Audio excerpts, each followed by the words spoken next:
আমার এখানে এখন বর্তমানে একটা সমস্যা দেখা দিয়েছে।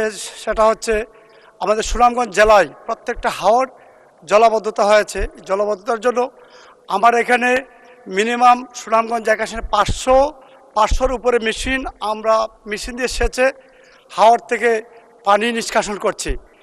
আপনি মাননীয় স্পিকার, আপনি জানেন, কারণ আপনি এই এলাকা সম্পর্কে অবগত আছেন। আপনার শ্বশুরবাড়ি আমাদের সুনামগঞ্জ জেলায়। মাননীয় স্পিকার, তো আমি অনুরোধ করব আমাদের পানি সম্পদ মন্ত্রী বা কৃষিমন্ত্রী মহোদয়কে আমাদের এই বিষয়টা একটু দেখার জন্য। এখন কৃষক এবং আমরা মিলে শত শত মেশিন লাগিয়েছি, কিন্তু জানি না এই মেশিনের দ্বারা কতটুকু সম্ভব হবে।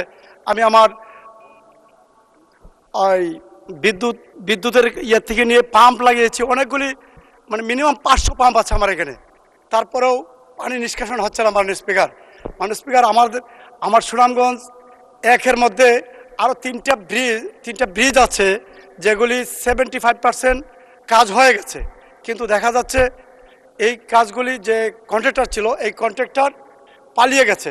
তমা কনস্ট্রাকশন এটাকে দ্রুত আমাদেরকে রিটেন্ডার করার জন্য আমি আমাদের স্থানীয় সরকার মন্ত্রী মহোদয়কে আমি অনুরোধ করব।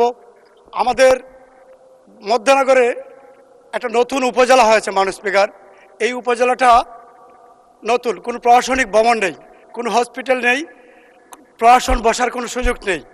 আমি দ্রুত এই প্রশাসন ভবনটি করার জন্য আমাদের